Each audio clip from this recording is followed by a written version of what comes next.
Les résultats d'Hermès tant attendus viennent de tomber à l'instant. On n'est pas déçus. Plus 28% pour le résultat net à 4,3 milliards d'euros. Et Aude Kersulek, vous êtes en direct d'Hermès.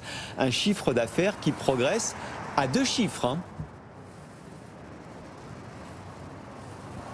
Oui, il dépasse les 13 milliards d'euros, le chiffre d'affaires donc sur l'année 2023. C'est une progression à 21% en change constant et 18% sur le quatrième trimestre. C'est important parce que du coup, c'est un petit peu mieux que le troisième trimestre et c'est ça aussi qui est regardé. Le léger rebond sur la fin de l'année. La marge opérationnelle là, sur l'ensemble de l'année, elle est record puisqu'on est au-dessus de 42%.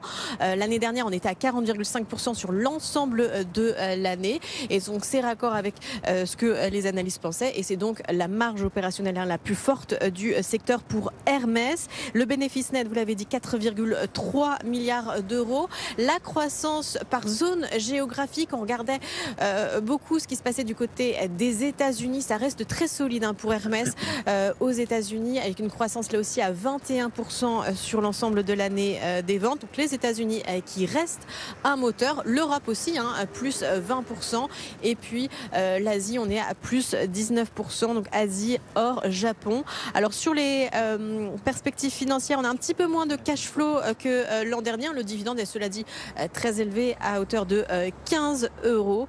Et donc voilà pour les chiffres financiers de Hermès, donc qui a l'habitude de pulvériser l'industrie du luxe, c'est ce que disait un analyste. Et bien là c'est le cas, donc progression de plus 21% des ventes sur l'ensemble de l'année à change constant.